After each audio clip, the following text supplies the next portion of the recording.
Hello, Leo friends. I'm Annie Botticelli, and welcome to my Leo March 2023 Astrology Horoscope forecast. I'm calling the theme of the month for Leos, 9 reasons for Leos to smile big, and we will get to that in a second. This is for you if Leo is your sun sign, your moon sign, your rising sign, or any other placement of Leo that you're watching for. What we're going to talk about here is part of your astrological picture.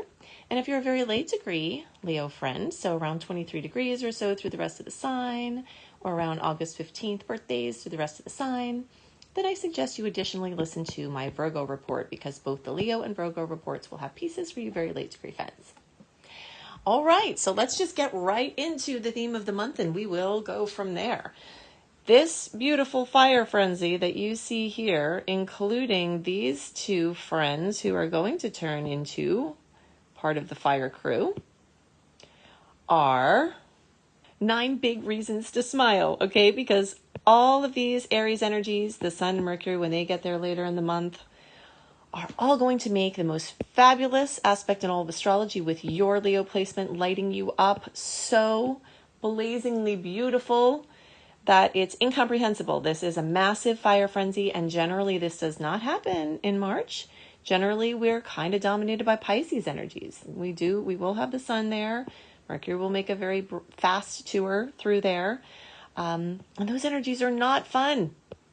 Not fun for fire signs. Wow. I am a Sagittarius, and I cry like nobody's business in March, because all that water, it really is kind of rough.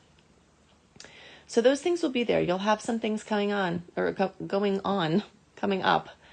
with those. But I think that all these other things are going to be beautiful buffers, because every single one of them is sending beautiful energy to you to revitalize your life, to revitalize your health, to revitalize your image, to get more clear about what you're supposed to be doing in this world and how to do that in the best way, to be more clear about how you want to present yourself physically, to gain strength, to lose weight if that's what you want to do, to gain muscle, to have a better relationship with your body, to improve your self-esteem. I mean, what's not to love here, right?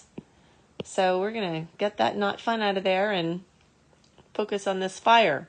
So within that fire frenzy, we've got some special dates to note. Okay, so we're going to go through right from the beginning. March 1st and 2nd, Jupiter and Venus come together.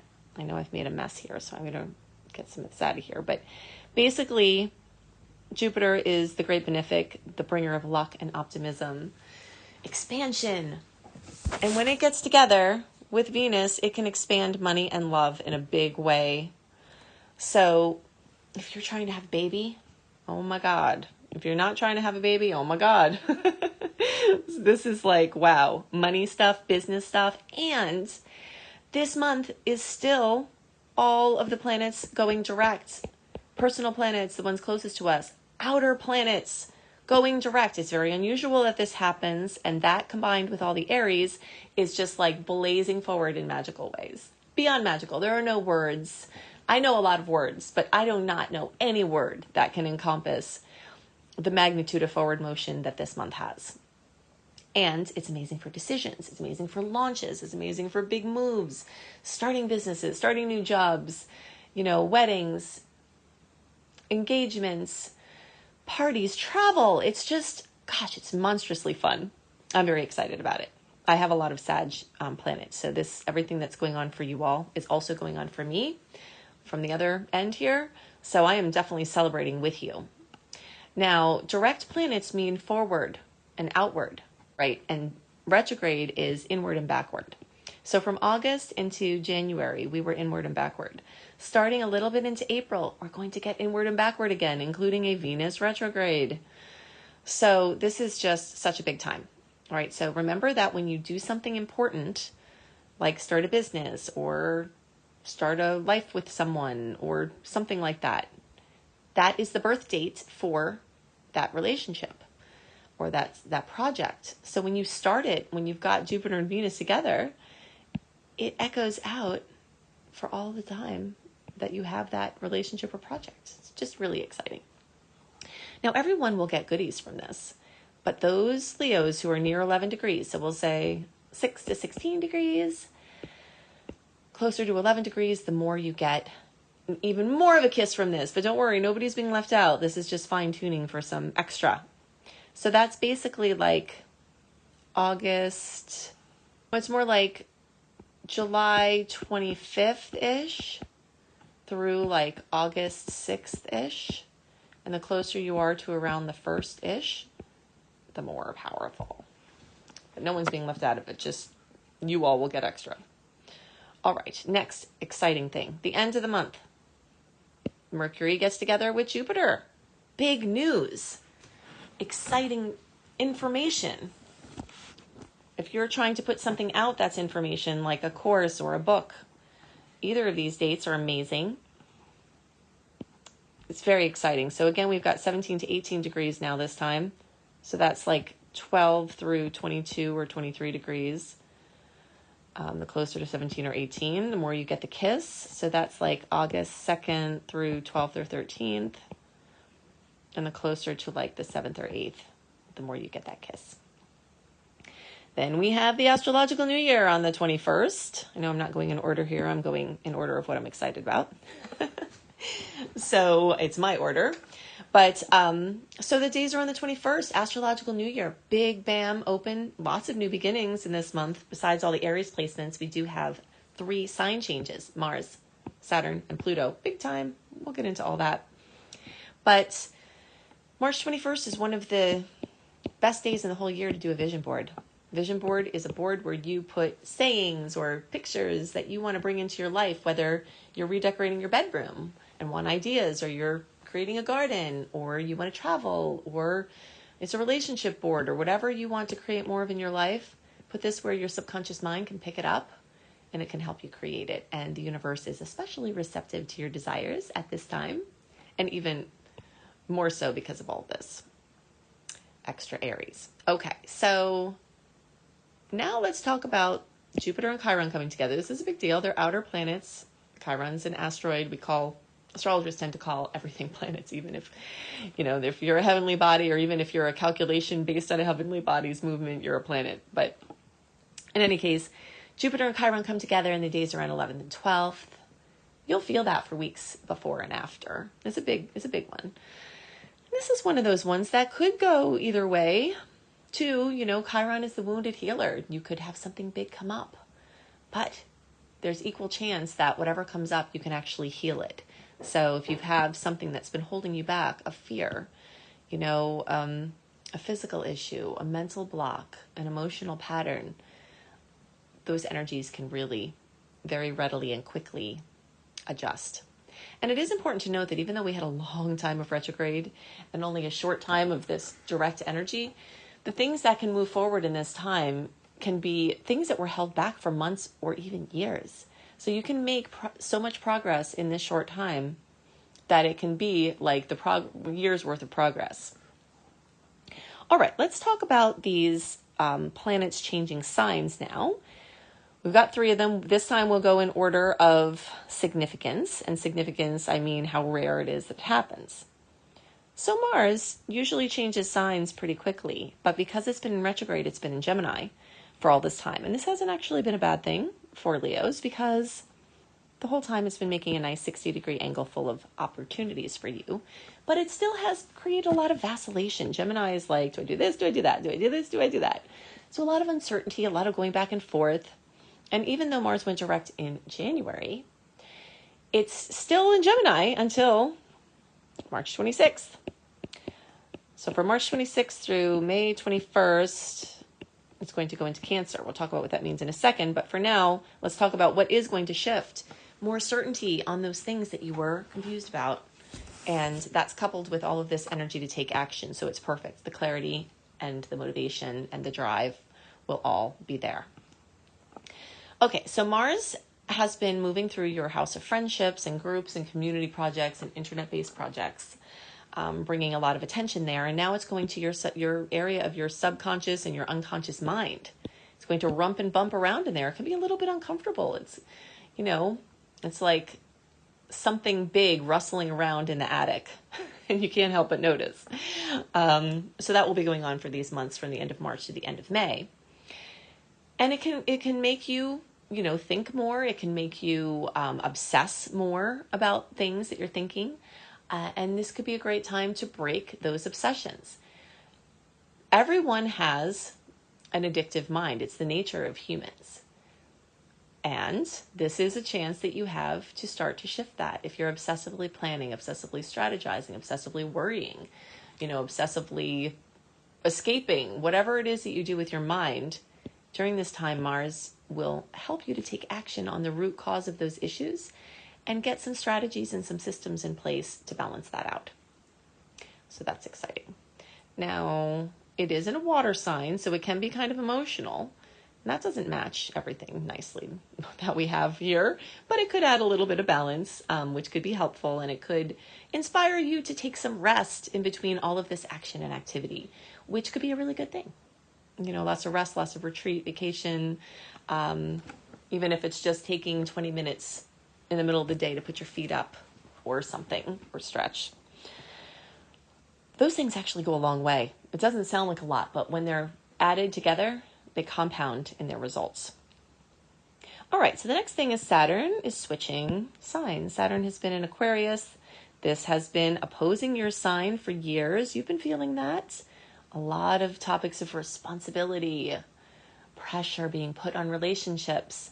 Many of you might have formed very long-term relationships during this time, these recent years, where Saturn has been testing your previous relationships, bringing in new ones and testing those.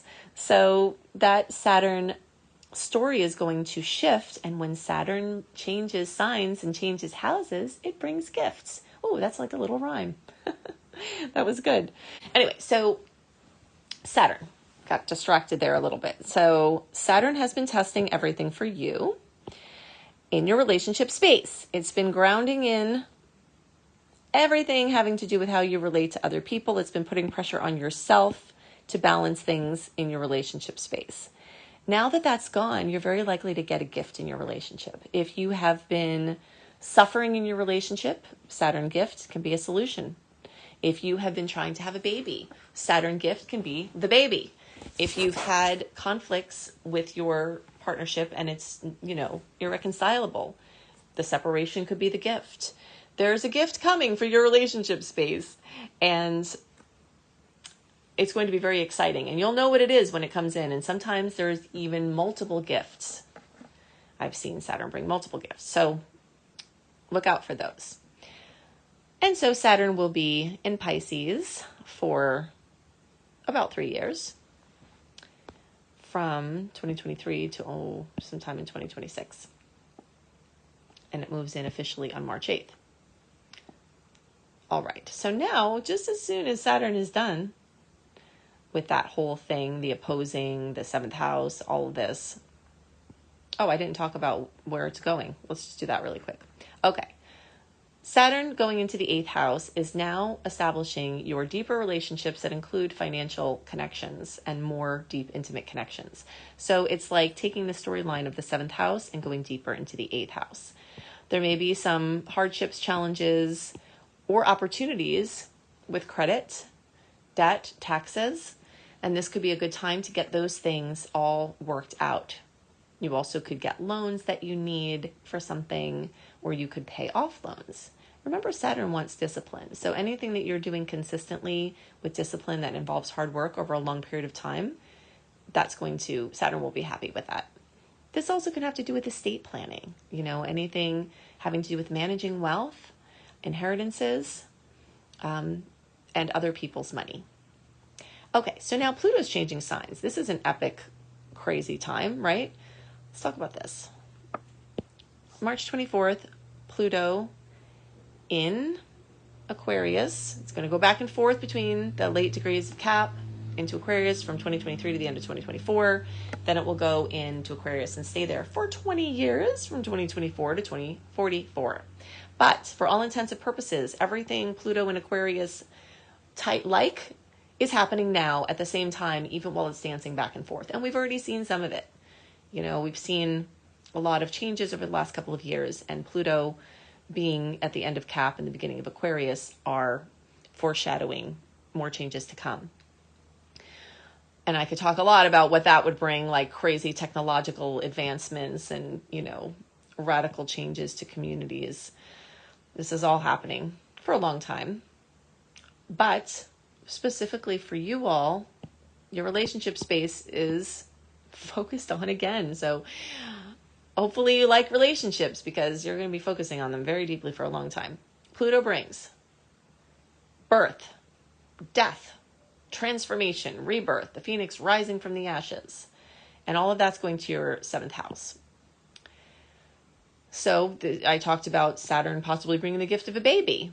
Well, Pluto can match that. There are multiple levels here of new births in the family that could have meaning for you, whether they're your own or not.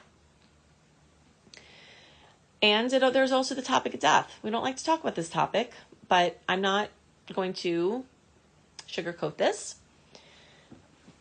The energy of death being brought to the relationship house can bring death to the relationship house, whether it's the endings of things like a figurative death, or whether it's people transitioning. So my best advice, and what I would always say when I would do a reading and I saw this, is I would tell people, just make sure you're right with everybody in your life as best as you can be, and work extra hard. Just imagine yourself fast forwarded. If people in your life were to pass away, I guess it will all happen for us all at some point, right? Imagine that. And if that were to happen today or tomorrow, would you be straight with that person? Would you not have regrets of what you could have said or done or fixed? So this is a beautiful time when kind of living with this over your shoulder, where if you just do everything to help yourself not have, you're not doing it just to help yourself not have regret in the future, but you just want to live within your relationships in a way that you're right with everything, and really be as accountable as possible, and make efforts that if you may not have a chance again in the future to make that effort that you might wish you did, make those efforts, because either those efforts will transform the relationship, which is the Plutonian keynote, and then you'll enjoy those relationships more for the whole rest of your lives, you and the person. Or if the person transitions, then you will have made the extra effort. Okay, so a lot of energy. But plus side of this is that you'll have your own nuclear power plant of power to invest in relationships, and you may also receive that back. So if you're a person whose work centers around relationships with others, clients, customers, you can completely transform and supercharge all of your personal relationships. You can also notice, and this happened with Saturn too, but it's really supercharged with this, fated relationships are going to be coming in like crazy. And this is for all of you. Those of you who are early in the sign, like the first few days, like July 21st, 22nd, 23rd, 24th, 25th, 26th, like all of you will be going through this sooner and for longer than everyone else because of this crazy retrograde. But in the whole, that's from the Placidus house perspective. From the whole house perspective, all Leos are going to feel this. So it's a very, very, very powerful time. And then it opposes your first house. So you really have a lot of power to put into what you are doing and how you are and who you are, which, that's the kind of power money can't buy. So if you're looking for that, this will also make you more magnetic, pulling people in, and people will be more interested in the things you have to say. And you can be more convincing if you're in sales. And so the big thing here is to just try to use it wisely. There's a tremendous amount of power that comes here. And just try to do your best to use it wisely and not in the ways that maybe other people have used it against you. All right. So overall, this is probably my favorite month of the whole year, being a fire sign. There's so much going on. This 9th house has all this going on. So, different countries, different cultures, different languages, teaching, learning, perfect education for you being a teacher, teaching people, international travel. There's a massive amount of opportunity in the time, not just this month, in the time leading up to this and the time after this time is really supercharged. All right, so definitely go to AnnieHelpsYou.com. If you like these dates that I give you of when to do important things and how you might be affected, sign up for my free email newsletter at AnnieHelpsYou.com. I only send out a few mailings a month, and they're all chock full of things I've created to help you make the most of the starry possibilities. And if you want to have exclusive and some early contents, go to AnnieBAstrology.com. Annie, the letter B, astrology.com. All these links are in the notes underneath the video or podcast. And you can access my retrograde calendar for all of 2023 if you want to see the picture, because we do have Venus retrograde coming. If you have to plan things for the rest of the year, you might want to know when those windows are going to be for the rest of the year if you can't quite fit certain things into this window, plus my Jupiter through the Signs series, DIY stuff for how to work with your birth chart. There's lots of stuff there. If you want to be a professional astrologer, that is my domain. I can help you and teach you how to make your practice work, teach you how to give a kick butt reading every time, how to narrow down all of the crazy things that you could talk about into what will help the person most. So go to beastropro.com, beastropro.com to see my Becoming a Professional Astrologer Mastery Course. And even if you just want it for your own self-development and helping your friends and family and don't want to make money, I can teach you how to do that. If you want some free courses on abundance and wellness, and plus you can see I have some other courses there, go to lumelife.com. That's my school, LUME life.com. That's Luminous Life Multiversity. I hope you have a wonderful month, and I'll see you next month.